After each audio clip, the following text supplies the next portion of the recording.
সৰকাৰ আহে সৰকাৰ যায় কিন্তু ৰাজনৈতিক নেতাৰ স্বভাব সলনি নহয় আপোনালোকে জানে যে আগতে ৰাজনীতি কৰে নিজৰ কাৰণে নহয় ৰাইজৰ কাৰণে কৰে কিন্তু এতিয়া কি কৰে নিজৰ কাৰণে কৰে ৰাজনীতি এতিয়া ৰাজনীতি নিচা নহয় এতিয়া পেশা হল কাৰণ পূৰ্বতে যেনেধৰণে ৰাজনীতি কৰিছিলে ৰাইজৰ হকে কৰিছিলে ৰাইজৰ কথা শুনিছিলে এতিয়া কি হৈছে এতিয়া ৰাইজৰ কথা নুশুনে ৰাইজে যি বিচাৰে সেই মতে কাম নকৰে নিজৰ মতে কৰে এনেকুৱা দিন আহি গল হয়তো কোনো এনেকুৱা দিন আহিব বুলি কল্পনা কৰা নাছিলে কাৰণ ৰাইজৰ সমস্যাৰ কাৰণে ইতিমধ্যে সকলোৱে যে নেতাজনক জিকায় যে আমাৰ এইখিনি সমস্যা দূৰ হলে আমি সুখী হম কিন্তু যেতিয়া ভোটটো পোৱাৰ পিছত তেওঁলোকৰ স্বভাৱ চৰিত্ৰ সলনি হয় তেওঁলোকৰ মন সলনি হয় তেওঁলোকে দল সলনি কৰিবলৈ ভয় নকৰে কাৰণ জানে যে এই সকল মানুহক ঠগি খাব পাৰি কাৰণ আজিকালি অসমীয়া মানুহবিলাক এনেকৈ হৈ পৰিছে যে নিজৰ স্বাৰ্থৰ কাৰণে সকলো ত্যাগ কৰিব পাৰে তেওঁলোকে মানে যি কয় তাকে শুনে নেতাই যি কয় তাকে শুনে নেতাৰ এগেইনষ্টত যাব নিবিচাৰে কোনো বিজেপি চৰকাৰে যিসমূহ ঘটনা ঘটিছে তথাপিও এই ঘটনাবোৰ চাই পেলাই বিজেপিক যেন ভোট নিদেকে আছে ভোটটো দিয়ে আছে এইবাৰো ঠিক তেনেধৰণে ভোট দিছে জিকাব যেটো জিকাৰ কাৰণে সকলোৱে যেটো চেষ্টা কৰি আছে যে যেহেতু আপোনালোকে জানে যে যেহতিয়া যিসমূহ খবৰ আমি লাভ কৰিছো খবৰ লাভ কৰা মতে এতিয়া কোন জিকে কোন হাৰে আমি নাজানো কিন্তু তথাপিও যে বিজেপিক এতিয়াও যে বহুতেই ভাল পায় যে বহুতেই এক অন্ধভক্তৰ দৰে তেওঁলোকে আঁকোৱালি ল'ব বিচাৰে এই কথাবিলাক আমি স্পষ্টকে কমেন্ট সেকশন পঢ়ি ইতিমধ্যে গম পাইছো কাৰণ এতিয়াও মানুহৰ মনত এনেকুৱা হৈছে যে বিজেপি চৰকাৰখনে গোটেই দেশ সলনি কৰি দিব মানে বিজেপি চৰকাৰতে মোৰ কিবা এটা হ'ব অৱশ্যে ভবাত কাৰো বাধা নাই যেটো আপোনালোকে জানে যে আপুনি ভাবিব পাৰে যিভাবে ভাবিব পাৰে কিন্তু কথা হ'ল যে মই যিখিনি চালি যাই চাইছো চালি যাই চাই মেলি দেখা পাইছো যে এতিয়াও মানুহে বুজিবলৈ বহুত বাকি আছে হয়তো এটা চাওক আপোনালোকে জানে যে ৰাজনৈতিক নেতাসকলৰ যি সম্পত্তি এই সম্পত্তি তালিকাখন যদি আপোনালোকে ভালকে মন কৰে তেতিয়া হয়তো আপোনালোকে ভাবিবলৈ বাধ্য হ'ব কাৰণ এতিয়া আপোনালোকৰ মনত সেই ভাৱনাটো অহা নাই আহিব কেতিয়া যেতিয়া আপোনাৰ ল'ৰা ছোৱালী চলিব নোৱাৰিব যেতিয়া আপোনাৰ ল'ৰা ছোৱালীক এটা চাকৰি যোগাৰ কৰি দিব নোৱাৰিব যেতিয়া আপোনাৰ ল'ৰা ছোৱালী ইনকাম কৰিব নোৱাৰিব যেতিয়া আপোনাৰ ল'ৰা ছোৱালী হাজিয়া কৰিবলৈ যেতিয়া ওলাই যাব তেতিয়াই আপোনাৰ মনত এটাই ভাব হ'ব যে মই কি ভুল কৰিলো যে এই চৰকাৰখনে যে নিবনুৱা সমস্যা দূৰ কৰিব বুলি ইতিমধ্যে সকলোৱে ভাবি আছে কিন্তু 1 লাখ নিবনুৱাক নিযুক্তি দি গোটেই নিবনুৱাসকলৰ সমস্যা দূৰ কৰিব পাৰিব জানো গোটেই নিবনুৱাসকলৰ সমস্যা আজি দূৰ হৈছে জানো এতিয়া যিসমূহ ৰাস্তা নিৰ্মাণ কৰিছে এই ৰাস্তাসমূহ নিৰ্মাণ কৰিলে যে সমগ্ৰ উন্নয়ন বুলি হয়তো বিজেপি চৰকাৰখনে ভাবি আছে যে আমি বহুত উন্নয়ন কৰিছো কিন্তু আমাৰ লিখিয়াকে কোনো উন্নয়ন কৰা নাছিলে আৰু উন্নয়ন কৰিব নোৱাৰে আমি এই কংগ্ৰেছৰ দৰে 60-70 বছৰ হয়তো ৰাজত্ব কৰিম বুলি তেওঁলোকে হয়তো ভাবিছে যে আৰু ইতিমধ্যে মুখ্যমন্ত্ৰী হিমন্ত বিশ্ব শৰ্মাক তেওঁৰ যিসকল মন্ত্ৰী বিধায়ক আছে যিসকলে মুখ্যমন্ত্ৰী হিমন্ত বিশ্ব শৰ্মাৰ প্ৰতিটো কথাই তেওঁলোকে মানি চলে তেওঁলোকে মুখ্যমন্ত্ৰী হিমন্ত বিশ্ব শৰ্মাক তৰুণ গগৈ যেনেদৰে 15 বছৰ ৰাজত্ব কৰিছিল হয়তো তেখেতক 20-25 বছৰলৈ ৰাজত্ব কৰাৰ কথাটো তেওঁলোকে হয়তো ভাবিব পাৰে কাৰণ তেওঁলোকে এই কথাটো হোৱাটো বিচাৰে কাৰণ তেওঁলোকে মনেৰ প্ৰাণে ভাল পায় মুখ্যমন্ত্ৰী হিমন্ত বিশ্ব শৰ্মাই যদি বিধানসভা যদি টিকেটো নিদিয়ে তেতিয়া তেওঁলোকে বেয়া নাপায় কাৰণ তেওঁলোকে দলৰ এগেইনষ্টত কথা ক'ব নোৱাৰে কিন্তু যিসকল নেতাই প্ৰকৃততে কাম কৰিম বুলি ৰাজনীতি কৰিছিল কিন্তু তেওঁলোকক অটৰাই ৰখা হৈছে কাৰণ ইতিমধ্যে আপোনালোকে জানে যে বহুত পুৰণি এই বিজেপি নেতা আছে তেওঁলোকক অটৰাই ৰখা হৈছে এই কাৰণে অটৰাই ৰখা হৈছে কাৰণ তেওঁলোকে মুখ্যমন্ত্ৰী হিমন্ত বিশ্ব শৰ্মাৰ কাম কাজক ভাল নাপায় বা তেওঁলোকে সাপোৰ্ট নকৰে সেই কাৰণে তেওঁলোকক অটৰাই ৰখা হৈছে কিন্তু এই যি বিজেপি চৰকাৰৰ ৰণনীতি এই ৰণনীতিত কিছু কিন্তু বাধা আহিব কেতিয়া আহিব 2026ত কাৰণ ইতিমধ্যে আপোনালোকে জানে যে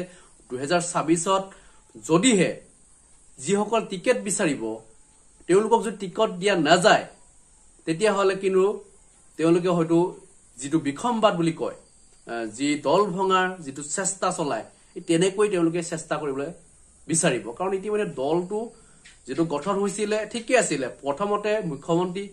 সৰ্বানন্দ সোণোৱাল ঠাকুৰ তেনেকুৱাকে হোৱা নাছিল যে দলৰ মাজত ইমান খাই কাজিয়া হোৱা নাছিল কোনো বেয়া পোৱা নাছিল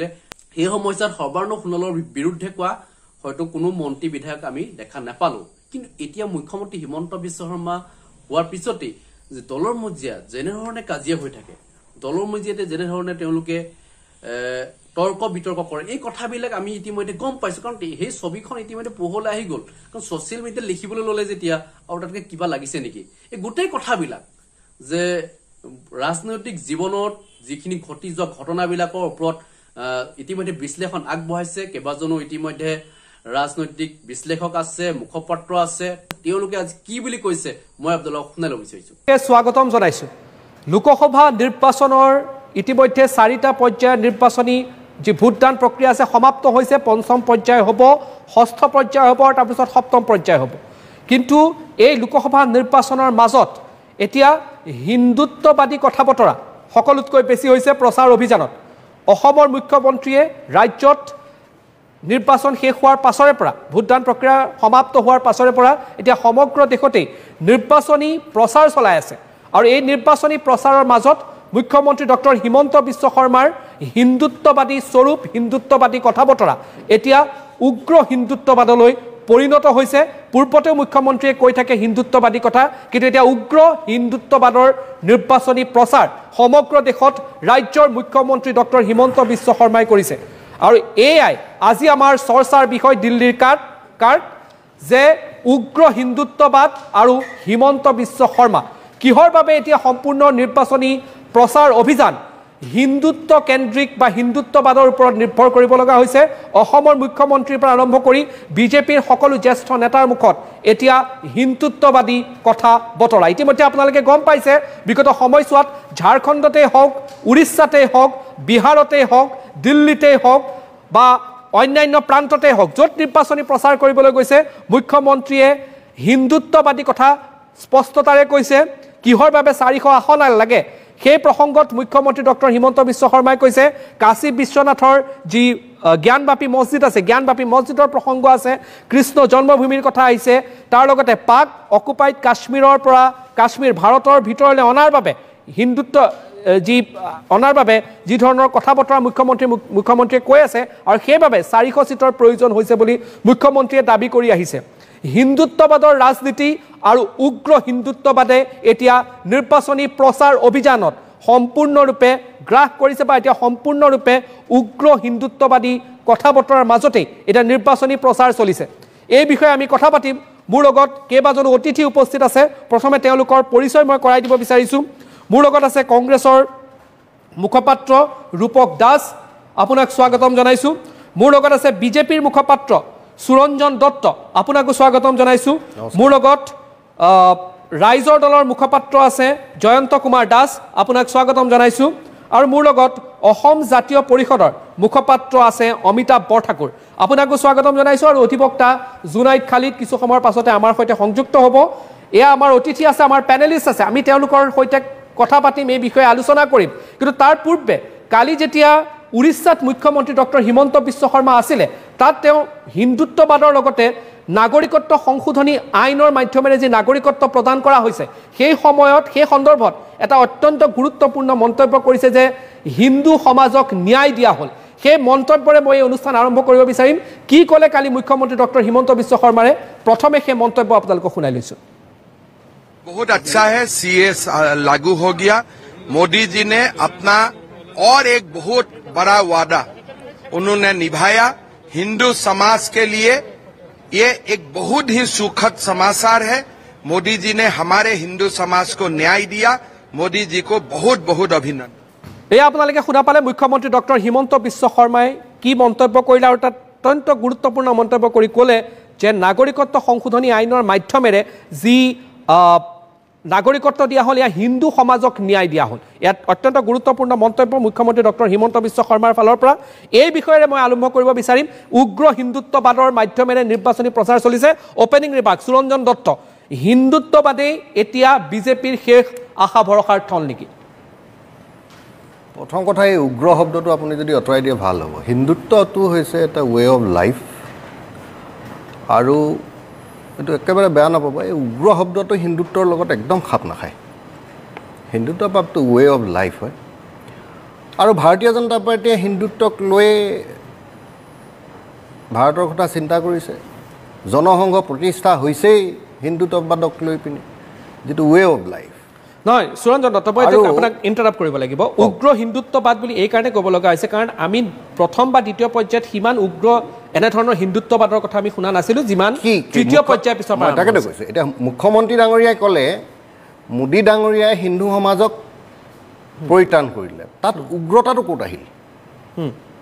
উগ্ৰ শব্দটো নাই আজি আপুনি অলপ আগত যিখিনি দেখুৱালে মুখ্যমন্ত্ৰী ডাঙৰীয়া আমি এটা পাৰ্ট দেখুৱাইছো তেওঁ এটা কথা ঠিক আছে পাৰ্ট দেখুৱালে যিখিনি দেখুৱাইছে সেইটোতো এটা উগ্ৰ বাকি যিখিনি কথা কৈ আছে আপুনিতো নিৰ্বাচনী প্ৰচাৰ অভিযান আপুনিও দেখা পাই আছে ওবেচিৰ আপোনালোকে হিন্দুত্বক লৈ বিজেপিক লৈ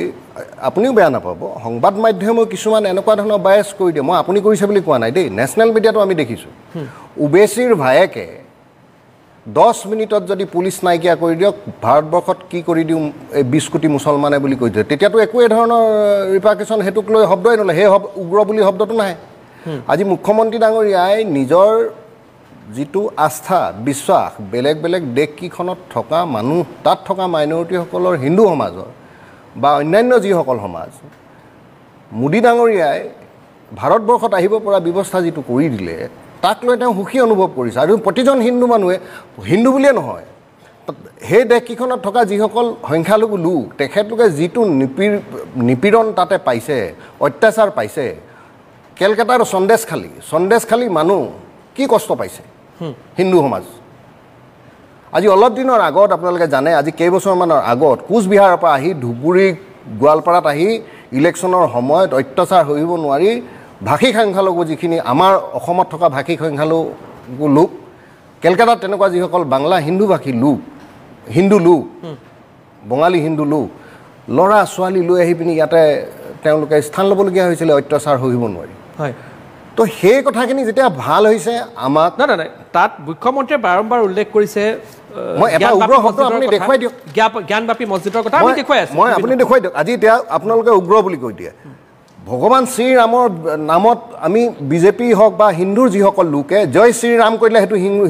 উগ্ৰ হিন্দুত্ববাদ বুলি কয় কিন্তু আল্লাহু আকবৰ বুলি ক'লেতো আপোনালোকে কেতিয়াও নকয় সেইটো উগ্ৰ মুছলিমবাদ বুলি হয়নে ঠিক আছে মই আপোনাৰ ওচৰতে মই ৰূপক দাস গতিকে হিন্দুত্বক লৈ পিনি মই একদম বিনম্ৰতাৰে আপোনালোকক হাতযোৰ কৰি কৈছোঁ মই নিজৰ এজন হিন্দু ল'ৰা আৰু মই সেই আইডিঅলজিটোক বিলিভ কৰা এজন মানুহ মই ৰাজনীতি বুলি কোৱা নাই ভাৰতীয় জনতা পাৰ্টি বুলিয়ে কোৱা নাই মানে উগ্ৰ শব্দটো আপুনি ব্যৱহাৰ কৰিব নালাগে হয় মই এটাই অনুৰোধ বিজেপিয়ে উগ্ৰ হিন্দুত্ববাদত যোৱা নাই যোৱা আপুনি কোনটো ভাষণত শুনিছে ঠিক আছে সবকা সাথ সবকা বিকাশ তাত উগ্ৰতাৰ ক'ত আহিলে সবকা বিশ্বাসলৈকে আহিছোঁ মই পুনৰ আহিম মই ৰূপক দাসৰ পৰা প্ৰতিক্ৰিয়া লৈ লওঁ বিজেপিয়ে উগ্ৰ হিন্দুত্ববাদত গৈছে নে নাই যোৱা আপুনি কি কয় এতিয়া চাওক আজি সুৰঞ্জন দাই যি ধৰণে ক'লে তেওঁ যদি সেই ধৰণে হিন্দু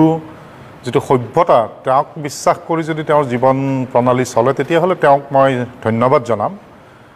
যে তেওঁ যদি হিন্দু সভ্যতাৰ ওপৰত তেওঁৰ বিশ্বাস আছে আৰু সেই হিন্দু সভ্যতাই যি ধৰণৰ নিদৰ্শন দাঙি ধৰিছে তাক লৈ যদি তেওঁৰ জীৱন চালিত হৈছে তেতিয়াহ'লে মই তেওঁক বিশেষভাৱে ধন্যবাদ জনাম কিন্তু আজি ৰাজ্যৰ বিজেপি চৰকাৰে হওক বা কেন্দ্ৰ শাসিত বিজেপি চৰকাৰেই হওক বা বিজেপি দলৰ মাজত কিন্তু আমি সেই হিন্দুত্বৰ যিটো সভ্যতা হিন্দু সভ্যতা যিটো সেই সভ্যতাৰ কিন্তু সটো বিচাৰি পাবলৈ টান হৈছে তেওঁলোকে খালি এটা ধৰ্মক লৈ হিন্দু এটা ধৰ্ম হিচাপে তেওঁলোকে প্ৰপগেণ্ডা এটা কৰিছে তাত হিন্দু সভ্যতাত যেনেকৈ সকলোকে লৈ চলিছিল সেইটো নাই তেওঁলোকে যিটো সবকা সাথ সবকা বিকাশ সেইটো যদি হয় তেতিয়াহ'লে তেওঁলোকৰ অসমৰ মাননীয় মুখ্যমন্ত্ৰীয়ে লুঙি টুপি চাচা মামাৰ ভোট নালাগে বুলি কেলেই ক'ব পাৰে আৰু এটা সময়ত তেওঁলোকে সেইটো কৰি মানে তেওঁলোকে এটা ধৰ্মীয় মেৰুকৰণ কৰি তেওঁলোকে চলিলে এতিয়া যেতিয়া দেখিলে 2024 চনত তেওঁলোকে ধৰ্মীয় মেৰুকৰণ কৰিও তেওঁলোকৰ এতিয়া সান্দহ খোৱা বাতি তল যাওঁ অৱস্থা তেতিয়া দিলীপ শইকীয়াৰ হৈ যেতিয়া নিৰ্বাচনী প্ৰচাৰ চলাব গ'ল মাননীয় মুখ্যমন্ত্ৰী ডাঙৰীয়াই এনেকুৱা বহু অঞ্চলত গ'ল য'ত তেওঁ মানে বোকাৰ জেগাত বালিত পদুম ফুলাবলৈ চেষ্টা কৰিলে এই যে তেওঁলোকৰ পথ পৰিৱৰ্তন হৈছে এইটো কিন্তু বৰ এটা আচৰিত ধৰণৰ কথা এতিয়া পদুম বালিটো ফুলিব আমি সৰুৰ পৰা দেখিছিলোঁ যে পদুম বোকাত ফুলে কিন্তু এতিয়া বালিত পদুম ফুলিব তাক লৈ তেওঁলোকৰ সম্ভাৱ্য প্ৰাৰ্থী ৰঞ্জিত দত্ত ডাঙৰীয়া খুব উৎফুল্লিত তেওঁলোকে 30-40% তেওঁলোকে মানে মুছলমান সম্প্ৰদায়ৰ ভোট পাব যাক তেওঁলোকে এটা সময়ত যেতিয়া কংগ্ৰেছে ন্যায় জোৰ যাত্ৰা কৰিছিল মুছলমানে ভোট দিয়ে তাত কংগ্ৰেছৰ আপত্তিটো কি আমাৰ আপত্তি নাই আমি কৈছোঁ তেওঁলোকে যদি প্ৰথমৰ পৰা সেই ধৰণৰ কথাবিলাক নক'লেহেঁতেন আজি ইয়াতে মাননীয় মুখ্যমন্ত্ৰীয়ে তৃতীয় পৰ্যায়লৈকে সেইটো পৰ্যায় কৰিলে তাৰপিছত ইয়াতে নিৰ্বাচন শেষ হোৱাৰ লগে লগে তেওঁ বহিৰাজ্যত যায় এতিয়া তেওঁলোকে হিন্দুত্ব হৈছে তেতিয়াহ'লে তুমি চাচা মামাৰ ভোট কিয় বিচাৰিছা এতিয়া এই যে তেওঁলোকৰ আমি কওঁ যে তেওঁলোক এডাল দুমুখীয়া সাপ তেওঁলোকৰ চৰিত্ৰবিলাক মানে ডুৱেল কেৰেক্টাৰ এটা তেওঁলোকে লৈ চলি থাকে আমি আগৰ পৰা যিটো কৈ আহিছিলোঁ আজি সেই কথাবিলাক প্ৰকাশ্যে তেওঁলোকে প্ৰকাশ কৰিছে কথাটো এনেকুৱা অসমৰ মুখ্যমন্ত্ৰী ৰাষ্ট্ৰীয় প্ৰেক্ষাপটত গৈ প্ৰচাৰ চলাইছে সৰ্বভাৰতীয় পৰ্যায়ত আমি ভাল পাইছোঁ কিন্তু মই অলপ দেৰি অহাৰ আগতে মোক এজন বন্ধুৱে এটা ভিডিঅ' পঠালে নেশ্যনেল মিডিয়াত তেওঁ সমালোচনা কৰা হৈছে মুখ্যমন্ত্ৰীক উগ্ৰ হিন্দুত্ববাদৰ বাবে সেইটো আমি দুখো পাইছোঁ কাৰণ মুখ্যমন্ত্ৰীজন আমাৰো মুখ্যমন্ত্ৰী এতিয়া কথাটো হ'ল এই মুখ্যমন্ত্ৰীয়ে কেইদিনমানৰ আগতে অসমত ইলেকশ্যন নিৰ্বাচন প্ৰচাৰ কৰিছিলে তাত তেওঁলোকে মিয়া মুছলমানৰ ভোট বিচাৰিছিলে কাৰণ তেওঁলোকে এটা কথা কৈছে আমি তেওঁলোকৰে কাম কৰিছোঁ তেওঁলোকে আমাক ভোট দিব কিয় এই পৰ্যায় আহিবলৈ গ'ল তোমালোকে যদি হিন্দুৰ নামত তোমালোকে ৰাজনীতিয়ে কৰিছা তোমালোকৰ মুখ্য উদ্দেশ্যটো কি হিন্দুক লৈ ৰাজনীতি কৰে তেওঁলোকে কিন্তু অসমত তেওঁলোকে হিন্দুৰ মুছলমানৰ ভোট বিচাৰিলে এইবাৰ সেইজন মুখ্যমন্ত্ৰীয়ে হঠাতে তেওঁৰ ৰূপ সলনি কৰি হিন্দী বলয়ত তেওঁ উগ্ৰ হিন্দুত্ববাদৰ প্ৰচাৰ চলাব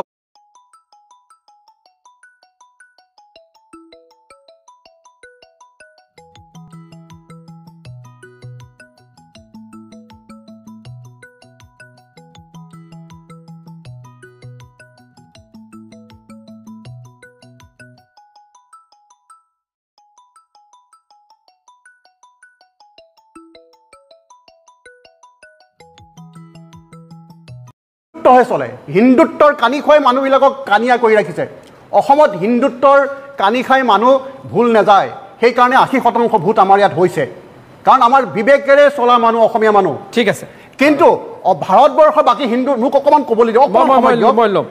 তেওঁলোকক মাত্ৰ হিন্দুৰ বাদে বেলেগ একো চিনি নাপায় নহ'লে 60%ৰ তলত ভোট কেতিয়াও ভোট ধান নহ'লহেঁতেন য'ৰ পৰা ভাৰতবৰ্ষই সাতজনকৈ প্ৰধানমন্ত্ৰী পাইছে সেই জেগাৰ পৰা তেওঁলোক কিয় ভোটাৰ ৰাজনৈতিকভাৱে সচেতন নহয় কিয় সেই মানুহখিনি চিন্তা কৰি চাইছোঁ সুৰঞ্জন দত্তৰ প্ৰতিক্ৰিয়া মই কংগ্ৰেছ অভিযোগটো হ'ল যে আপোনালোকে হিন্দুত্ববাদৰ কথা কৈছে কিন্তু হিন্দী বলয়ত আপোনালোকৰ পক্ষত ভোট যোৱা নাই চাওক ডাঙৰীয়া গোটেই পৃথিৱীয়ে গম পাইছে মোদী ডাঙৰীয়াই ভাৰতবৰ্ষৰ লগতে পৃথিৱীৰ কাৰণে কি কৰি আছে সেইটো এটা বেলেগ বিষয় সামাজিক বিষয়টো ৰাজনৈতিক বিষয়টোত মই কওঁ যে মই এজন বিজেপি কাৰ্যকৰ্তা মই মুখপাত্ৰ হিচাপে আজি যিখিনি কথা ক'ম দলৰ হৈ যিখিনি দলত চৰ্চা হৈছে চৰকাৰ বা দলৰ সমন্বয়ত যিবোৰ কথা হৈছে আমি ইয়াত আহি পিনি প্ৰচাৰ বা প্ৰসাৰ কৰোঁ বা এইখিনি ক'বলৈ আমাক সুবিধা দিয়ে দলে আমাৰ দলটোত কি হৈ আছে সেইখিনি আমি ভালকৈ গম পাওঁ জাতীয় পৰিষদৰ ডাঙৰীয়াই যিটো কথা কৈ আছে সৰ্বভাৰতীয় পৰ্যায়ত তেওঁলোকৰ দলটো নতুন যদিও মই কওঁ যে আপোনালোকৰ ভোট পাৰ্চেণ্টেজটো অসমতে চাই লওক সৰ্বভাৰতীয় পৰ্যায়ত যিটো আপুনি ভোট বিন্যাসৰ যিটো এনালাইচিছ ইয়াতে দাঙি ধৰিছে ডাঙৰীয়া সেইটো 4 জুনত আপোনালোকে গমেই পাব আৰু এতিয়া আমি লম্ফজম্ফ অসমত কৰি লাভ নাই আৰু ভাৰতবৰ্ষৰ ৰাজনীতিত অসমৰ যিবিলাক আঞ্চলিকতাবাদী শক্তি আছে তাৰ কোনো এজন বাকী যেনেকৈ ধৰি লওক আপুনি DMK ADMKৰ যিটো সৰ্বভাৰতীয় পৰ্যায়ত তেওঁলোকৰ দপদপনি নেতাবিলাকৰ এইটো শব্দটো ক'লে ভুল হ'ব নেকি চাগে যিখিনি ইলেক্টৰেল পলিটিক্সৰ নিৰ্বাচনী প্ৰক্ৰিয়াৰ যিবিলাক তেওঁলোকৰ নলেজ সেইখিনি সৰ্বভাৰতীয় পৰ্যায়ত আমি চকুত লগা ধৰণৰ তো আমাৰ ইয়াত একেবাৰে বেয়া নাপাব আপুনি ডাঙৰীয়া জাতীয় পৰিষদৰ ডাঙৰীয়া কৈছোঁ মুখ্যমন্ত্ৰী ডাঙৰীয়াৰ 20 বছৰ 25 বছৰৰ যিটো ৰাজনৈতিক যাত্ৰা অসমত আৰু তেওঁ কি ধৰণে নিৰ্বাচন জিকিছে সেইখিনি আপোনালোকে এনালাইচিছ কৰক এটা পাৰ্ট হৈ গ'লেতো নিৰ্বাচনী পাৰ্টটো দেই কি ধৰণে শাসনলৈ আহিবলৈ ভোট বিন্যাসটো কি ধৰণে কৰিব লাগে তাৰ কাৰণে কি নেৰেটিভ সৃষ্টি কৰিব লাগে সেইটো যদি অলপ আপোনালোকে লুৰিণ গগৈ ডাঙৰীয়া বা জগদীশ ভূঞা ডাঙৰীয়াতকৈ মুখ্যমন্ত্ৰী ডাঙৰীয়াই মই প্ৰত্যেকজনকে কওঁ মুখ্যমন্ত্ৰী ডাঙৰীয়া ডক্টৰ হিমন্ত বিশ্ব শৰ্মা ডাঙৰীয়াৰ 25 বছৰীয়া মাত্ৰ 25 বছৰীয়া যিটো তেওঁ জাৰ্ণি সেইটো আপোনালোকে এনালাইচিছ কৰক তাৰ পাছত আপোনালোকক ক'বলৈ কাৰণে সুবিধা হ'ব ঠিক আছে সৰ্বভাৰতীয় পৰ্যায়তো মুখ্যমন্ত্ৰী ডাঙৰীয়াই যিখিনি কথা কৈছে মই দীক্ষিত শৰ্মা ডাঙৰীয়া আপোনাক অনুৰোধ জনাম আপোনালোকৰ ওচৰত আৰ্কাইভত এইখিনি আছে কোনটো শব্দ যি ধৰণে জাতীয় পৰিষদৰ মুখপাত্ৰ ডাঙৰীয়াই মুখ্যমন্ত্ৰী ডাঙৰীয়াৰ কথা কৈছে আপোনালোকে বাইটটো দেখাওক মুছলমান সমাজক আমি টাৰ্গেট কৰোঁ বুলি কৈ আছে মিয়া ভোট নালাগে বুলি কৈ আছে তেওঁলোকৰ কাৰণে যিখিনি সুবিধা চৰকাৰখনে আমি যে সবকা বিকাশ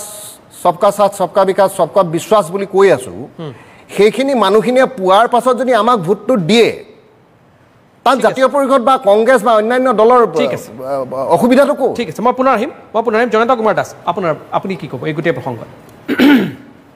নহয় আমি যদি তেওঁৰ এই কংগ্ৰেছত থকাৰ দিনৰ পৰাই চাওঁ দেখা যাব আমাৰ মুখ্যমন্ত্ৰী ডাঙৰীয়া যেতিয়া কংগ্ৰেছৰ মন্ত্ৰী হৈ আছিল তেতিয়া তেওঁ কৈছিলে কি যে গুজৰাটৰ পানীৰ পাইপেৰে মুছলমানৰ তেজ বয় বুলিও কৈছিলে কংগ্ৰেছত থাকোঁতে তাৰ পৰা আহিলে তেওঁ বিজেপিত 16 চনত বিজেপিত আহি তেওঁ 16 চনৰ ইলেকশ্যনৰ সময়ত কি কৈছিল এইটো শৰাইঘাটৰ শেষ ৰণ মোগলৰ বিৰুদ্ধে শৰাইঘাটৰ শেষ ৰণ এনেকুৱা ধৰণৰ কমিউনেল তেওঁ মানে ষ্ট্ৰেটেজি লৈয়ে মানে তেওঁ ৰাজনীতি কৰি আছে বৰ্তমান আৰু অতি শেহতীয়াভাৱে যদি আমাৰ যোৱা ইলেকশ্যনত চাওঁ ইলেকশ্যনৰ ঠিক আগত আমাৰ মুখ্যমন্ত্ৰী ডাঙৰীয়াই কৈছিল যে আমাক মিয়াৰ ভোট নালাগে অকল তেওঁই নহয় তেওঁৰ মানে প্ৰতিজন কেবিনেট মন্ত্ৰীয়ে কৈছিলে যে আমাক মিয়াৰ ভোটৰ প্ৰয়োজন নাই আমাক মিয়াৰ ভোট নালাগে বুলি কৈ যেতিয়া তেওঁ দেখিলে যে ইলেকশ্যনৰ সময়ত নগাঁৱৰ পৰা আৰম্ভ কৰি আপোনাৰ বৰপেটালৈকে সকলোতে তেওঁ মিটিং কৰিবলৈ বাধ্য হ'ল তেতিয়া ক'বলৈ গৈছে যিহেতু আমাৰ কংগ্ৰেছৰ প্ৰবক্তাই যিটো কৈছে যে সবকা সাথ সবকা বিকাশ যদি আমি মুছলমানৰ হৈ কাম কৰিছোঁ আমাক মুছলমানৰ ভোট লাগে বুলি মুছলমানৰ ভোট বিচৰা হ'ল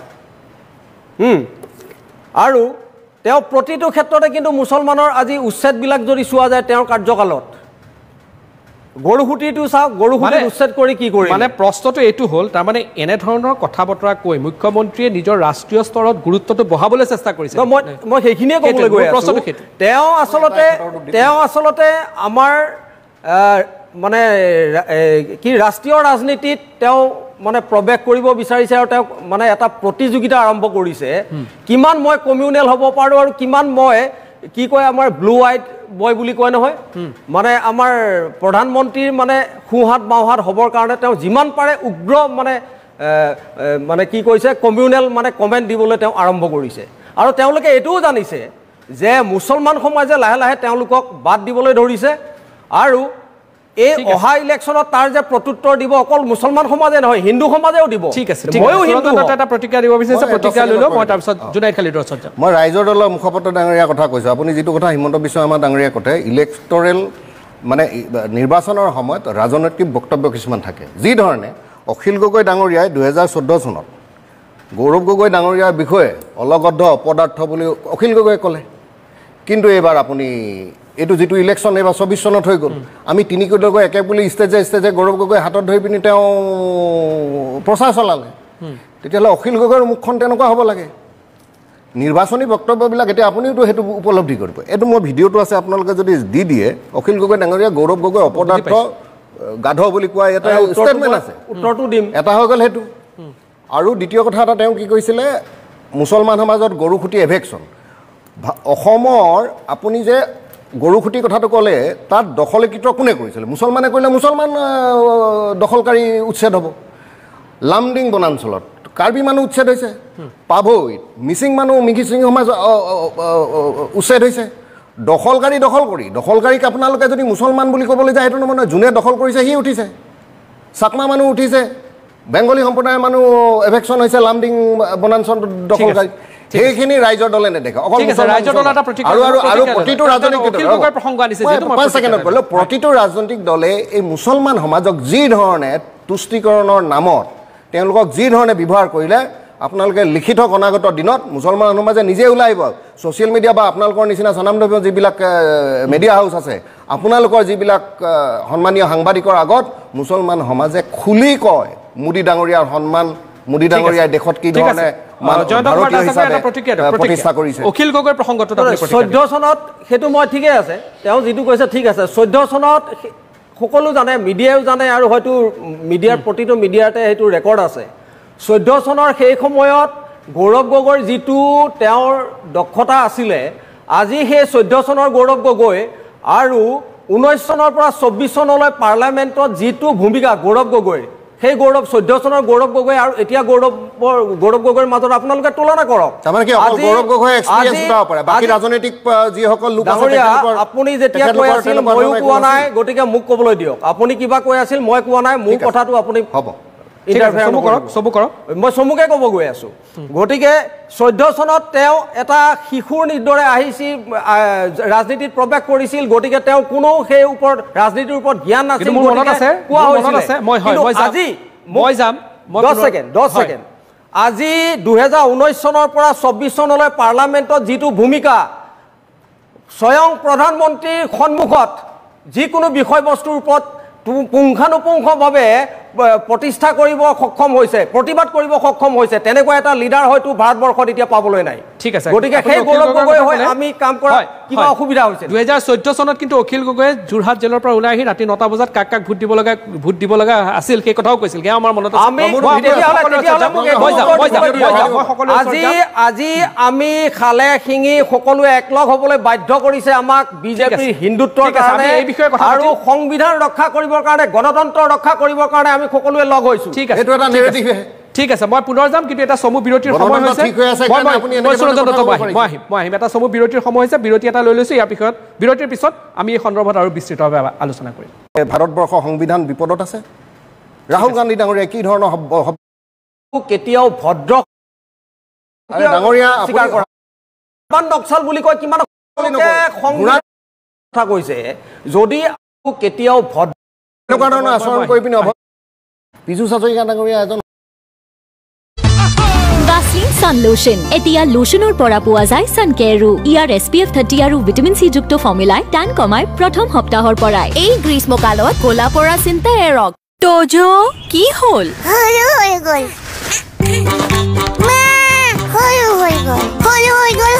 গল তোজোৰ বাঢ়ি অহা গ্ৰোথৰ বাবে পুষ্টি যাতে কম হৈ নপৰে হে নতুন জুনিয়ৰ হৰলিক্স ইয়াৰ DHA প্ৰটিন আদিৰ দৰে 27 বিধ পুষ্টিকৰ উপাদানে শিশুহঁতৰ শাৰীৰিক বৃদ্ধি আৰু মগজৰ বিকাশত সহায় কৰে সম্পূৰ্ণ পুষ্টি অৰ্থাৎ সম্পূৰ্ণ গ্ৰোথ বিৰতিৰ পিছত পুনৰ স্বাগতম জনাইছো আপোনালোক সকলোকে বিৰতিলৈ যোৱাৰ আগতে আপুনি এটা প্ৰতিক্ৰিয়া দিব বিচাৰিছিল সুৰঞ্জন দত্ত সেই প্ৰতিক্ৰিয়াটো দিয়ক তাৰপিছত মই জুনাইদ খালিদ ৰাইজৰ দলৰ ডাঙৰীয়া কথা কওঁ হয় গৌৰৱ গগৈ ডাঙৰীয়া শিক্ষিত লোক সেইটো আমিও মানুহ হয় শিক্ষিত লোক তেওঁ কিন্তু এটা বস্তু চাব লাগে চৰকাৰখনে যিখিনি কাম কৰিছে সহযোগিতা কৰিব লাগে আজি এতিয়া মই তেখেতৰ দলৰ অখিল গগৈ ডাঙৰীয়া কথাই কওঁ অখিল গগৈ ডাঙৰীয়াৰ তাত আমি যদি সংবিধান বচাব লাগে বুলি তেওঁ যিটো শব্দ ক'লে পীযুষ হাজৰিকা ডাঙৰীয়া এজন সন্মানীয় মন্ত্ৰী অসম চৰকাৰৰ আৰু সেই মানুহজনে গৈ অখিল গগৈ ডাঙৰীয়া ব্যক্তিগতভাৱে যিটো সম্বন্ধ আছে সেই হিচাপে তেওঁ যিখন অগ্নিপাত তাতে গৈছে তাৰ পাছতো অখিল গগৈ ডাঙৰীয়াই ৰাজনৈতিক বক্তব্য ৰাখিবৰ কাৰণে আমাৰ যিসকল মন্ত্ৰী বিধায়ক আছে মুখ্যমন্ত্ৰী ডাঙৰীয়াকে আৰম্ভ কৰি প্ৰধানমন্ত্ৰী ডাঙৰীয়ালৈকে যি অভব্য আচৰণে শব্দ কিছুমান ব্যৱহাৰ কৰে মোদী ডাঙৰীয়াক ইণ্ডি এলায়েন্স বাকী যিসকলে কৈছে নহয় চাম দাম দণ্ডভেদ লৈ তেওঁলোক গোটেইবিলাক কি চেঙেলি একেলগতে হৈছোঁ বুলি কৈছেতো এই গোটেইবোৰ লগ লাগি মোদী ডাঙৰীয়াকটো চুৰ বনালে চকীদাৰ বনালে ইমান বেয়া বেয়া শব্দৰে দেশৰ প্ৰধানমন্ত্ৰীজনক তেওঁলোকে ব্যৱহাৰ কৰে তাৰ পাছতো কিন্তু তেওঁলোকে ধুনীয়াকৈ সুন্দৰকৈ নিজৰ হেৰিয়াত চলি থাকিব পাৰিছে ঘূৰি থাকিব পাৰিছে আৰু যিটো মানে ফ্ৰীডম অফ স্পীচ বুলি আমি কওঁ এই ফ্ৰীডম অফ স্পীচৰ গইনা লৈ বিৰোধীৰ কিছু সংখ্যক নেতাই এনেকুৱা অদ্ভুত আচৰণ কৰি শব্দ কিছুমান মণিশংকৰ ৰায় কিমান বেয়া ধৰণে প্ৰধানমন্ত্ৰী ডাঙৰীয়াক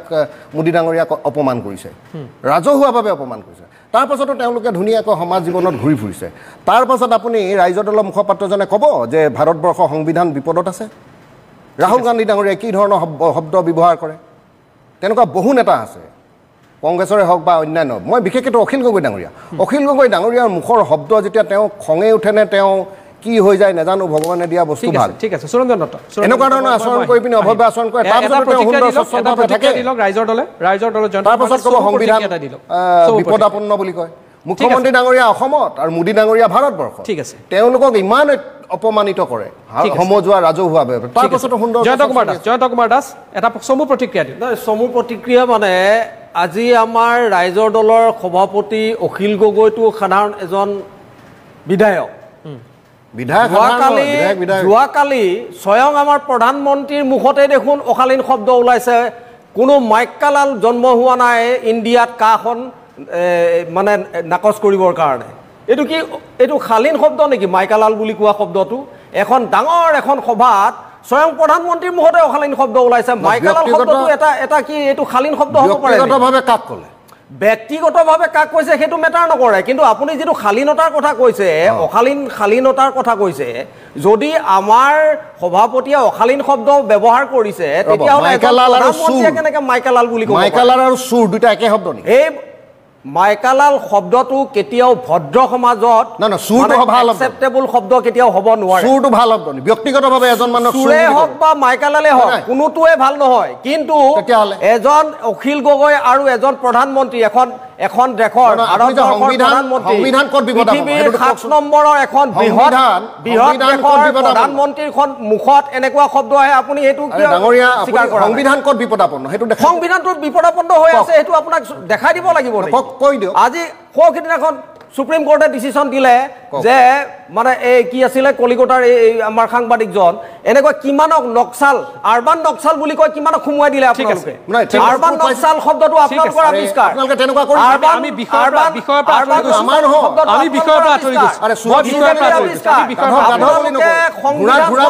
সংবিধান বদলাব বিচাৰিছে কাৰণে 400 পাৰ কৰিবলৈ গৈছে আমি কৈছে আৰবান আৱিষ্কাৰ কৰিছে আৰবান নক্সালটো আমি ব্যৱহাৰ কৰিছো বুলি ক'লে আপুনি গাধ বুলি ক'ব লাগিব ঘোঁৰা বুলি ক'ব লাগিব হাতী বুলি ক'ব লাগিব মই সুৰঞ্জন বুলি ক'ব লাগিব ঠিক আছে মই এই মুহূৰ্তত মই বিষয়লৈ আহিম এই যে আৰবান নক্সাল এক মিনিট মই ৰ'ব লাগিব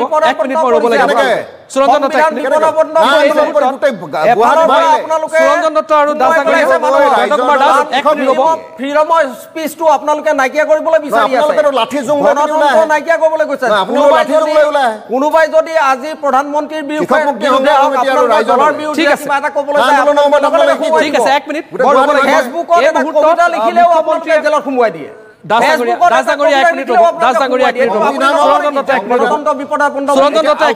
আপুনি লিখিব সেইটো কি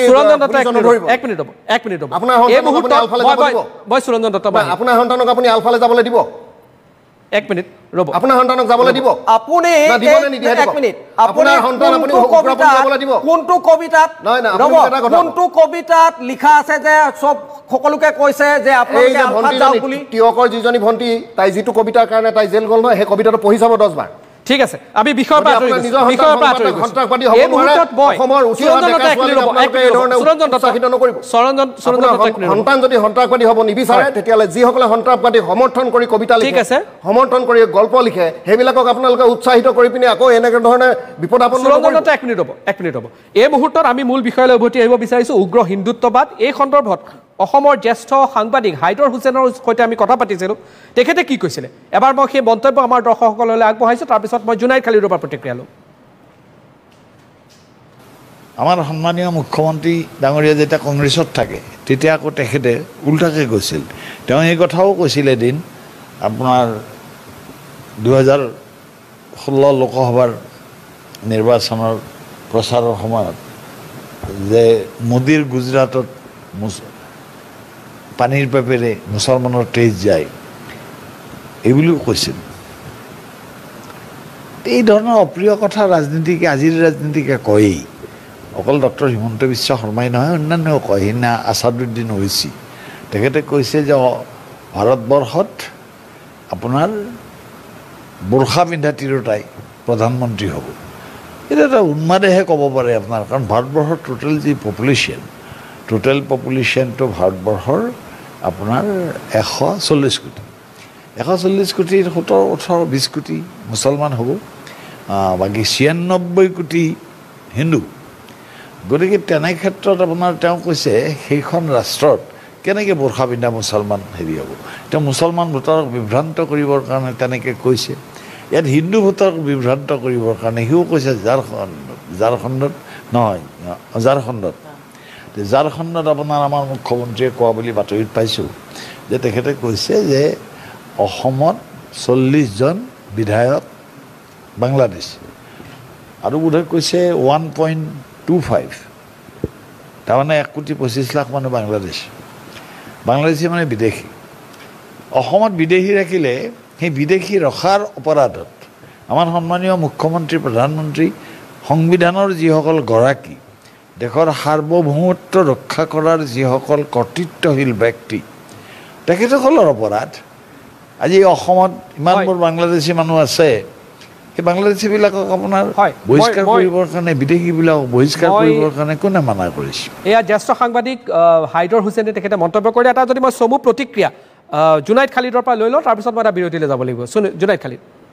কি ক'ব এই গোটেই প্ৰসংগত যিহেতু উগ্ৰ হিন্দুত্ববাদ হৈছে চাওক এতিয়া বিজেপিৰ শাসনকালত আমি ধৰি লওক আমি অসমৰ যদি আমি বস্তুটো দেখা পাওঁ যে বিশেষকৈ মুছলমানৰ ক্ষেত্ৰত আমি দেখিলোঁ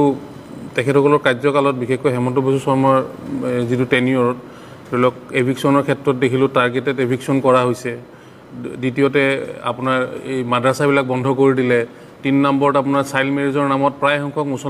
মুছলমান মানুহ এৰেষ্ট হ'ল এতিয়া 4 নম্বৰত UCC আনিম বুলি কাজি এতিয়া এখন বাতিল কৰি পেলালে আল্টিমেটলি গোটেই তেখেতসকলে গোটেই পলিচিজ যিবিলাক দেখা যায় মুছলমানৰ এগেইনষ্টে দেখা যায় আৰু সেনেকৈ কৰি এতিয়া ষ্টেটৰ বাহিৰত গৈ পেলাই এনেকুৱা এজন মানে আমাৰ ৰাজ্যৰ মুৰব্বী হিচাপে এনেকুৱা এটা ষ্টেটমেণ্ট দিছে যে ইমানখিনি মানুহ বিদেশী মানুহ বাংলাদেশী মানুহ এইবিলাকটো একদম মানে এটা অপ্ৰিয় কথা আৰু এইটো আশাও কৰিব নোৱাৰি এজন চিফ মিনিষ্টাৰে যে এইবিলাক কথা ক'ব অন ৰেকৰ্ড পলিটিকেল ষ্টেটমেণ্ট হওক বাৰু কিন্তু এটা মৰ্যাদা ৰাখি কথা ক'ব লাগে আৰু বিশেষকৈ মুছলমানক টাৰ্গেট কৰিয়ে তেখেতসকলৰ গোটেই যিটো পলিটিকেল ভাওনা অকল মুছলমান কৰি পেলাই গোটেই পলিটিক্সটো তেখেতসকলে কৰি আছে ঠিক আছে মুছলমানক লৈ পেলাই ৰাজনীতি কৰি থকা হৈছে বুলি জুনাইদ খালিদে আপুনি অভিযোগ উত্থাপন কৰিছে এই অভিযোগৰ প্ৰতিক্ৰিয়া মই বিজেপিৰ পৰা লৈ মই কংগ্ৰেছৰ ওচৰলৈ যাম কিন্তু এটা চমু বিৰতিৰ পুনৰ সময় হৈছে বিৰতিৰ পিছত এই প্ৰসংগত আৰু বিস্তৃতভাৱে আমি আলোচনা কৰিম বিৰতিৰ পিছত আপোনালোক সকলোকে পুনৰ স্বাগতম জনাইছোঁ আৰু বিৰতিলৈ যোৱাৰ আগতে জুনাইদ খালিদে এটা গুৰুত্বপূৰ্ণ অভিযোগ উত্থাপন কৰিছিল যে মুছলমান সমাজক টাৰ্গেট কৰি থকা হয় UCCৰ প্ৰসংগ আনিছিলে এই প্ৰসংগত মই বিজেপিৰ প্ৰতিক্ৰিয়া লোৱাৰ আগতে মই কংগ্ৰেছৰ ওচৰলৈ যাম ৰূপক দাস মই আপোনাৰ পৰা জানি ল'ব বিচাৰিছোঁ কিমান আপুনি একমত এই যি জুনাইদ খালিদে যি অভিযোগ কৰিলে বা আপুনি জ্যেষ্ঠ সাংবাদিক হাইদৰ হুছেইনৰ মন্তব্য শুনিলে কিমান একমত আপুনি এতিয়া মই সেই কথাটো কোৱাৰ আগতে মই কেইটামান প্ৰশ্ন কৰিবলগীয়া বা উত্তৰ দিবলগীয়া আছে প্ৰথম কথা হ'ল বিজেপিৰ মুখপাত্ৰ দত্ত ডাঙৰীয়াই ক'লে যে আমি প্ৰধানমন্ত্ৰী ডাঙৰীয়া মুখ্যমন্ত্ৰী ডাঙৰীয়াৰ বিষয়ে বেয়াকৈ কওঁ অশালীন কথা কওঁ কিন্তু সেই যে হাইদৰ হুছেইন ডাঙৰীয়াই ক'লে যে এটা সময়ত আজিৰ মুখ্যমন্ত্ৰী অসমৰ তেখেতে কৈছিল যে গুজৰাটৰ পানীৰ পাইপেৰে মুছলমানৰ তেজ যায় তেওঁ সেইটো কিমান শালীনতাবোধ আৰু কিমান ৰুচিসূচক মন্তব্য কৰিছিল আৰু সেই ৰুচিৰ আধাৰতে চাগে তেওঁলোকে আনি পেলাই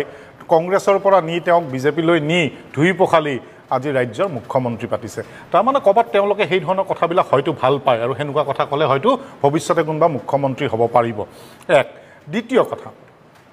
এতিয়া যি ধৰণৰ ৰাজনীতিটোৰ বাতাবৰণ হৈছে অসমত তেওঁলোকে বহুত কিবাকিবি ক'লে প্ৰথমতে নিৰ্বাচনৰ প্ৰথম যেতিয়া চৰণ আমি পাওঁ তেতিয়া তেওঁলোকে উন্নয়নৰ কথা কৈছিল ইমান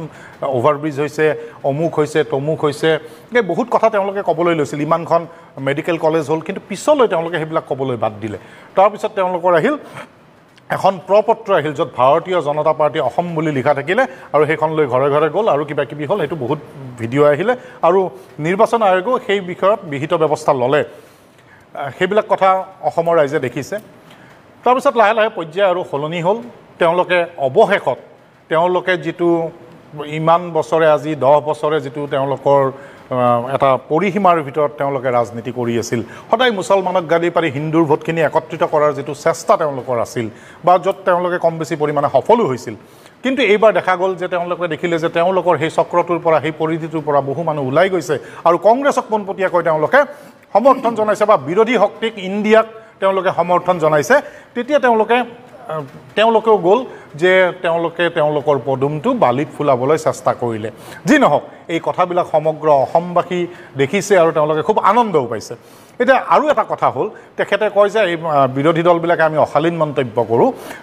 জয়ন্ত মল্ল বৰুৱা ডাঙৰীয়া তেওঁলোকৰ কেবিনেট মন্ত্ৰী আজি অসম চৰকাৰৰ তেওঁলোকৰ এজন দলৰ বিধায়ক মৃণাল শইকীয়া ডাঙৰীয়াৰ এটা বক্তব্য মানে তেওঁ এটা পোষ্ট লৈ পেলাই তেওঁ এটা কথা কৈছে যে নিশা 8 বজাৰ পিছত মৃণাল শইকীয়াৰ পোষ্টক গুৰুত্ব দিব নালাগে জয়ন্ত মল্ল বৰুৱা মই এইটো দেখিছোঁ বেলেগত এনেকৈ আহিছে আৰু ইউটিউবতো পাইছোঁ বা বেলেগতো পাইছোঁ এই যে নিশা 8 বজাৰ পিছত মানে 8 PM নেকি তাৰ কাহিনীটো কি যে কেলেই গুৰুত্ব দিব নালাগে যে 8টাৰ পিছত মৃণাল শইকীয়াৰ কিবা বেলেগ হয় নেকি ৰূপটো যে তেওঁ কথাবিলাক কওঁতে কিবা ভুল ভ্ৰান্তি হয় 8 PM নেকি সেইটো এটা কিন্তু ডাঙৰ কথা সেই কথাটো যদি সুৰঞ্জন দাই অসমৰ ৰাইজক বুজাই কয় ভাল পাম আৰু এটা কথা আছে এওঁলোকে যি ধৰণৰ এতিয়া সৰ্বভাৰতীয় পৰ্যায়ত এতিয়া মাননীয় মুখ্যমন্ত্ৰীয়ে যে যি ধৰণৰ কথা কৈছে তেওঁ কৈছে যে অসমত 1,25,00,000 বাংলাদেশী আছে বুলি যিটো হাইদৰ খুৰাই ক'লে বা সেইটো সত্য তেওঁৰ বক্তব্যত আহিছে আৰু যদি 1,25,00,000 বাংলাদেশী অসমত আছেই তেতিয়াহ'লে ৰাজ্য চৰকাৰৰ গৃহমন্ত্ৰী ৰাজ্য চৰকাৰৰ মুখ্যমন্ত্ৰী ভাৰত চৰকাৰৰ গৃহমন্ত্ৰী আৰু 56 ইঞ্চিৰ আমাৰ সকলোৰে মৰমৰ সকলোৰে আদৰৰ সেই নেতাবিলাকে য'ত 2014 চনত কৈছিল যে 16 মেৰ পিছত সকলো বিদেশী বাংলাদেশী তালি টোপালিলৈ যাব লাগিব এতিয়া তেওঁলোকে এই 10টা বছৰত কি ব্যৱস্থা কৰিলে নে এইবিলাকো তেওঁলোকৰ নিৰ্বাচনী জুমলা আছিল যেনেকৈ 15 লাখ দিম বুলি কৈ নিদিলে 2 কোটিকে চাকৰি দিম বুলি কৈ নিদিলে যেতিয়া তেওঁলোকে 2014 আগত কৈছিল বহুত হৈ মেহেংগাই কিমাৰ আব কি বাৰ মোদী চৰকাৰ কিন্তু তেওঁলোকে প্ৰতিটো বস্তুত দাম বঢ়াই মূল্য বৃদ্ধি কৰি গ'ল তাৰ কথা নকলে নিবনুৱা সমস্যা 45 বছৰ সৰ্বাধিক হৈছে এইবিলাকত তেওঁলোক নিমাত খালি ধৰ্মীয় মেৰুকৰণ কৰি ধৰ্মৰ নামত আফিং খুৱাই তেওঁলোকে যদি ভাবিছে যে সৰ্বকালৰ কাৰণে বা বৃহৎ সময়ৰ কাৰণে তেওঁলোকে ভাৰতৰ দৰে দেশখনক তেওঁলোকে শাসন কৰিব পাৰিব তেতিয়াহ'লে তেওঁলোকে মূৰ্খৰ স্বৰ্গত বাস কৰিছে আৰু ভাৰতবৰ্ষী এইবাৰ তেওঁলোকক পুনৰবাৰ উফৰাই পেলাব যেনেকৈ 2014 আদৰি আনিছিল এইবাৰ তেওঁলোকক উফৰাই পেলোৱা সুৰঞ্জন দত্ত প্ৰতিক্ৰিয়া মই দাস ডাঙৰীয়াৰ কথা এটাই কওঁ যে প্ৰথমতে আপুনি যিটো কথা ক'লে ভাৰতীয় জনতা পাৰ্টীয়ে এনেকুৱা এটা দল যিটো দলে যাৰ যি দক্ষতা সেইটোক সন্মান কৰে আৰু সেইটোক ব্যৱহাৰ কৰে মুখ্যমন্ত্ৰী ডাঙৰীয়াৰ বক্তব্যক লৈ পিনি আপোনালোকে সাৰদা আৰু লুইবাৰ জানো হয় জানো আগতে আপোনালোকে কৈছিলে সেইটো কিবা অভিযোগ আছে মই এটা কথা কৈ দিওঁ আপোনাক মই সুধিছোঁ মানে আমিও সেনেকুৱা দক্ষতাবিলাক বিকাশ কৰিম যাতে ভৱিষ্যতে আমাৰো এটা সপোন আছে ৰাজনৈতিক দলৰ নেতা কৰ্মী হিচাপে হয় কি হ'লে বিজেপিত আসন পাম এইটো বুজি পাম না কংগ্ৰেছৰ প্ৰব্লেমটো এটাই ভাৰতবৰ্ষৰ আইনী ব্যৱস্থাটোক আপোনালোকে উপলুঙা কৰে আৰু যদি উপলুঙা নকৰে তেতিয়াহ'লে লুইবাৰ্গাৰ বা এইবিলাকৰ কথা নক'লে হয় কেলৈ আইনী ব্যৱস্থাই কি কৰিছে লুইবাৰ্গাৰৰ যিটো বদনাম আপোনালোকে দি থাকেতো দেখিছে যদি দেউতাকে হ'ল হয় কংগ্ৰেছৰ তাকেতো কৈছোঁ 14 চনত মোদী ডাঙৰীয়া অহাৰ পাছত 15 চনত আহিছে মুখ্যমন্ত্ৰী ডাঙৰীয়া বিজেপিলৈ আহিলৈ তেওঁ ইয়াতে কি হৈছে মুখ্যমন্ত্ৰী হৈছে আপোনালোকৰ কিশোৰ ভট্টাচাৰ্য ডাঙৰীয়া মুখপাত্ৰ আছিলে মই এইটো ষ্টুডিঅ'তে কিমানবাৰ কিশোৰ দাক পাইছোঁ কিশোৰ দা এতিয়া আমাৰ তাতে সন্মানেৰে আহিছে আমি সন্মানেৰে আঁকোৱালি লৈছোঁ কালি পৰহি যদি আপুনিও আহে আপুনিও পাব ৰাইজৰ দলৰ এখেতেও যদি আহে আহিব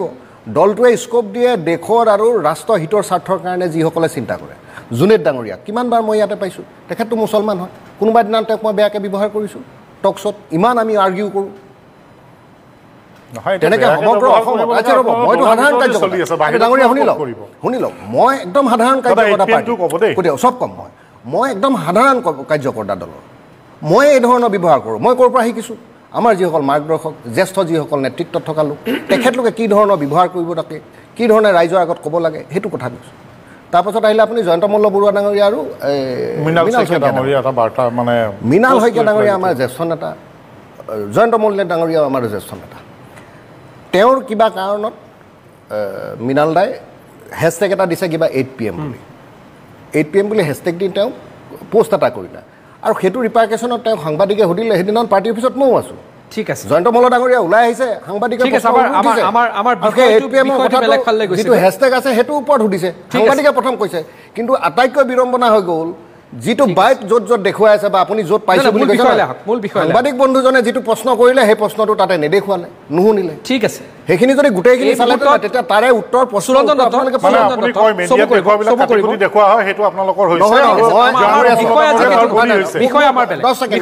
ৰূপক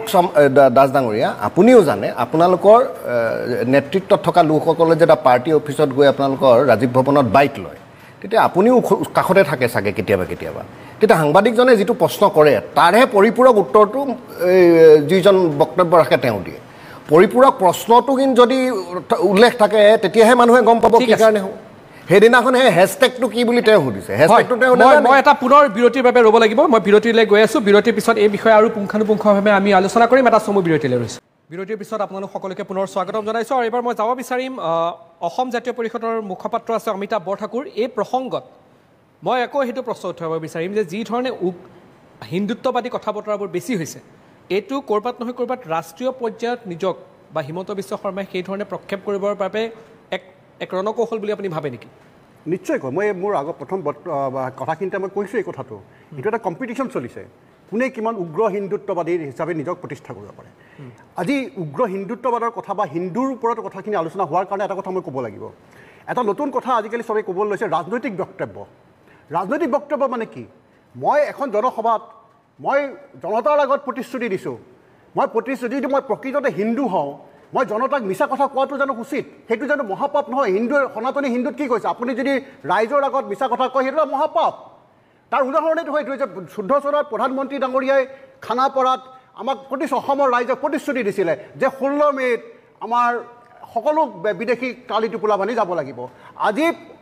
খোদ মুখ্যমন্ত্ৰী ডাঙৰীয়া মানে স্বীকাৰ কৰিছে যে 1.5 কোটি বিদেশী অসমত আছে তেনে ক্ষেত্ৰত আজিলৈকে এজনো বিদেশী কিয় ওলাই নগ'ল কিয় সেই মিছা কথাটো জানো মহাপাপ নহয় যদি মই প্ৰকৃততে হিন্দু হয় সেইটো এটা পাপ বুলি পেলাই মই স্বীকাৰ কৰিব লাগিব আৰু জনতাৰ আগত সেইটো ক্ষমা খোজা উচিত আজি বিজেপিয়ে সেইটো ক্ষমা খোজা উচিত দ্বিতীয়তে ৰাজনৈতিক বক্তব্য কি হ'ব লাগে আজি আলোচনা হ'ব লাগে কি নিবনুৱা সমস্যাৰ ওপৰত আলোচনা হ'ব লাগে মূল্যবৃদ্ধিৰ ওপৰত আলোচনা হ'ব লাগে এই কথাবিলাক আলোচনা নহয় কিয় সেই কথাবিলাক গাপ দি ৰাখি পেলাই অকল ধৰ্মৰ ওপৰত ৰাইজক বিভ্ৰান্ত কৰি পেলাই ভোট লোৱা চেষ্টাটো যদি এইটো মহাপাপ নহয় মই এজন হিন্দু হিচাপে ভাবোঁ এইটো মহাপাপ এনে কাম কৰাটো কেতিয়াও হোৱা উচিতেই নহয় যদি প্ৰকৃততে হিন্দু হয় আৰু দ্বিতীয়তে এটা কথা চাওক এতিয়া মূল্যবৃদ্ধিয়ে আকাশলংঘী হৈছে দেশত অৰ্থনৈতিক বৈষম্য বাঢ়িছে এই কথাবিলাক কিয় আলোচনা নহয় এই কথাবিলাক যেন আলোচনা হ'ব নোৱাৰে মানে আপুনি ক'ব বিচাৰিছে এইবিলাক নিৰ্বাচনী বিষয় হ'ব লাগে ইছ্যু হ'ব লাগে এইবিলাকে ইছ্যু হ'ব লাগে মই জনতাৰ আগত যি মন যায় তাকে কৰিম আৰু পিছত সেইটো জুমলা বুলি পেলাই পিছত ক'ম সেইটো মই ভাবোঁ এজন হিন্দু হিচাপে মহাপাপ হিচাপে গণ্য কৰা উচিত এখেতসকলক উচিত শিক্ষা দিয়া উচিত ঠিক আছে জুনাইদ খালিদ চাওক বিজেপিৰ গোটেই আপোনাৰ ষ্ট্ৰেটেজিটো এটা আমাক মুছলমানখিনিক টাৰ্গেট কৰি থাকিব আৰু তেখেতসকলে খুব মানে হিন্দুত্ববাদীটো মানে আগুৱাই লৈ গৈ মুছলমানখিনিক টাৰ্গেট কৰি থাকে প্ৰেক্টিকেলি মুছলমানখিনিক টাৰ্গেট কৰি থাকে তেখেতসকলে অকল হিন্দু কৈ পেলাই ফিল্ডত গ্ৰাউণ্ডত মুছলমানখিনি এফেক্টেড হৈ যায় এটা মানে ভয়ৰ যিটো মানে মুছলমানৰ ওপৰত কি কৰিছে ভয়ৰ পলিটিক্স যদি তই এনেকৈ নকৰ ঘৰ ভাঙি দিম তহঁতৰ বিল হেৰি কৰি দিম মাদ্ৰাছা ভাঙি দিম আমি আপোনাৰ চব মুছলমানৰ আইন বাতিল কৰি দিম UCC লৈ আহিম এটা ভয়ৰ আমাৰ মুছলমান কমিউনিটিৰ মাজত এটা ফেয়াৰ সাইকোলজি সোমাই গৈছে নাই মই এটা জুনাইদ খালিদ মই এটা কথা বুজি পোৱা নাই UCC আহিলে মুছলমান সমাজে কিয় ভয় খাব লাগে আমাৰ এতিয়া ধৰি লওক আজি আমাৰ এই মাৰ্চ মাহত ফটককৈ আপোনাৰ কেবিনেট ডিচিশ্যন এটা লৈছে তাৰপিছত গভৰ্ণৰে এখন অৰ্ডিনেন্স পাছ কৰি দিছে আপোনাৰ কাজি এখন বাতিল কৰি দিলে কাজি এখন বাতিল কৰাৰ লগে লগে আপোনাৰ হ'ল কি আজি ডেটত মই বুজি পোৱা নাই সেইটো কথা কিন্তু আৰু এটা চাপো দেই মই যোৱা পৰহি দিনাখনৰ এটা কাহিনী এটা কৈ লওঁ তাৰপাছত দাদাৰ জুনাইদ দাৰ কথাখিনি চমু কৰিব হাতত সময় জু ৰোডত 17 বছৰ 8 মাহ হিন্দু ছোৱালী এজনী ল'ৰাজনে পলুৱাই লৈ গৈছিল আজি 5 দিন হৈছে বিচাৰি ফুৰিছে পুলিচেও বিচাৰি ফুৰিছে ল'ৰাৰ মাকে ছোৱালীৰ দেউতাকক কয় আপোনালোকে কেছ নিদিব মাইনৰ হেৰি হৈ আছে বুলি সমাজত এনেকুৱা ধৰণৰ বহুত কিবা কিবি হৈ আছে আৰু ভাৰতবৰ্ষৰ যিটো ন্যায় ব্যৱস্থা বা মেৰিজ এক্টৰ কথা কৈ আছোঁ মুছলমান সমাজেও সেইটো এটা মই মুছলমান সমাজৰ প্ৰক্ৰিয়াবিলাক নাজানো দেই কিন্তু উজনি অসমত আমি যিমানবিলাক বিয়া দেখিছোঁ মুছলমান সমাজৰো আমিতো কেতিয়াও ডিফাৰেঞ্চিয়েট কৰিবই নোৱাৰোঁ মই শিৱসাগৰলৈ আমাৰ শিৱসাগৰত বহুত বিবাহ আমি গমেই নাপাওঁ মুছলমানৰ বিবাহ নে হিন্দুৰে বিবাহ আপুনি দেখি ক'ব নোৱাৰে কিন্তু এটা কথা ঠিক যে আমি সমতা স্থাপনৰ কাৰণে আৰু যিটো ছ'চাইটি হাৰমনি সেইটোৰ কাৰণে প্ৰত্যেকে চিন্তা কৰিব লাগিব মুছলমান সমাজেও চিন্তা কৰিব লাগিব ঠিক আছে আজি এতিয়া চৰকাৰী মাটি পালে বুলিয়ে মুছলমান সমাজে দখল কৰাটো বন্ধ কৰিব লাগিব বা অন্যান্য লোকেও দখল কৰাটো বন্ধ কৰিব লাগিব সন্ত্ৰাসবাদ দমনৰ নামত চৰকাৰখনে বা ভাৰতীয় সংবিধানে যিখিনি প্ৰক্ৰিয়াৰে যিখিনি ব্যৱস্থা দিছে তাৰ গণ্ডিৰ মাজত থাকি প্ৰতিটো ৰাজনৈতিক দলে আমি চিন্তা কৰিব লাগিব ঠিক আছে তাৰ বাবে কোনোবাই যদি লিখিলে তেওঁক সাপোৰ্ট কৰি চৰকাৰক গালি পাৰি সুৰঞ্জন দত্ত নিজৰ সন্তানক আমি যদি নিজৰ সন্তানক আকৌ সন্ত্ৰাসবাদী নবনাই কিন্তু কোনোবাই সন্ত্ৰাসবাদী যদি জয়ন্ত কুমাৰ দাস অন্তিম মন্তব্য উলিয়াই আনিবলৈ সুৰঞ্জন দত্ত ৰখাব লাগিব অন্তিম মন্তব্যলৈ মই যাম আমাৰ জুনাইদ চাহাবে যিটো কৈছে এই যিটো Muslim marriage and divorce registration act 1935 এইটো এতিয়া বনোৱা আইন নহয় এইটো ব্ৰিটিছৰ দিনতে বনোৱা আইনখন এইখন ৰিপিল হোৱাৰ বিনিময়ত কাজী যিটো পোষ্ট আছিলে মুছলমানবিলাকৰ কাজী যিটো পোষ্ট সেইটো বিলুপ্তিৰ পথত নহয় বিলুপ্তি অলৰেডি হৈ গৈছে এতিয়া মুছলমান সমাজে এখন বিয়া পাতিবৰ কাৰণে কাজী নাপায় আৰু যিটো স্পেচিয়েল মেৰেজ এক্টতটো কোনো পধ্যে নাহে কাৰণ তেওঁলোকৰ মুছলমান সমাজৰ মতে ধৰ্মীয় যেনেকৈ আমাৰ হ'ল ৰিচুৱেল তেওঁলোকৰ হ'ল কণ্ট্ৰেক্ট গতিকে তেওঁলোকৰ ধৰ্মীয় এই বিয়া আৰু আমাৰ বিয়াৰ মাজত যিটো ডিফাৰেঞ্চ ৰাখি পেলাই সেইটো ব্ৰিটিছৰ দিনতে কৰিছিলে কি যে ঠিক আছে মেৰেজ আৰু ডিভোৰ্চ ৰেজিষ্ট্ৰেশ্যন এক্টটো কৰিছিল এইটো এটা ডাঙৰ সমস্যাৰ সৃষ্টি কৰিলে বৰ্তমানৰ চৰকাৰে মই আৰু দুটা কথা ক'বলৈ যাম দুটা কথা চমু কৰিব একদম যথেষ্ট সময় কম আমাৰ মুখ্যমন্ত্ৰী ডাঙৰীয়াই কৈছিলে যে বৰপেটাত গৈ এবাৰ কৈছিলে যে বৰপেটাৰ পৰা সিফালে যোৱাৰ লগে লগে তেওঁ এটা বেলেগ গোন্ধ পায় হা এইখন মানে মই অসমত আছোঁ নে বাংলাদেশত আছোঁ ধৰিবই নোৱাৰোঁ এনেকুৱা ধৰণৰ সাম্প্ৰদায়িক মন্তব্য দিছে আমাৰ মুখ্যমন্ত্ৰী ডাঙৰীয়া নিজেই আৰু যদি চোৱা যায় বটদ্ৰৱাত যিটো ঘটনা হৈছিলে প্ৰসংগ মই গম পালোঁ মই বুজি পালোঁ মই মোৰ হাতত যথেষ্ট সময় কম হাইকোৰ্টে ক্ষতিপূৰণ দিবলৈ দিলে গতিকে এনেকুৱা ধৰণৰ সাম্প্ৰদায়িক সকলোকে ধন্যবাদ জনাইছোঁ মোৰ হাতত যথেষ্ট সময় কম জুনাইদ খালিদ সুৰঞ্জন দত্ত ৰূপক দাস অমিতাভ বৰঠাকুৰ জয়ন্ত কুমাৰ দাস আপোনালোক সকলোকে ধন্যবাদ জনাইছোঁ কিন্তু নিৰ্বাচন এতিয়া যিমানে আগবাঢ়ি গৈছে হিন্দুত্ববাদী কথা বতৰা কট্টৰ হিন্দুত্ববাদী কথা বতৰা উগ্ৰ হিন্দুত্ববাদী কথা বতৰা এতিয়া নিৰ্বাচনী প্ৰচাৰৰ সকলোতকৈ মূল বিষয় হৈ পৰিছে কিন্তু নিৰ্বাচনী ফলাফল কি হ'ব 4 জুনত গম পোৱা যাব কাৰ ৰণকৌশল লাভ হ'ল হিন্দুত্ববাদী কথা বতৰাৰ প্ৰতি ৰাইজে সমৰ্থন দিলে নে নাই সেই সকলো কথা 4 জুনত গম পোৱা যাব কিন্তু আজি এই অনুষ্ঠানৰ পৰা মই দীক্ষিত শৰ্মাই বৰ্তমান বিদায় লৈছোঁ ধন্যবাদ নমস্কাৰ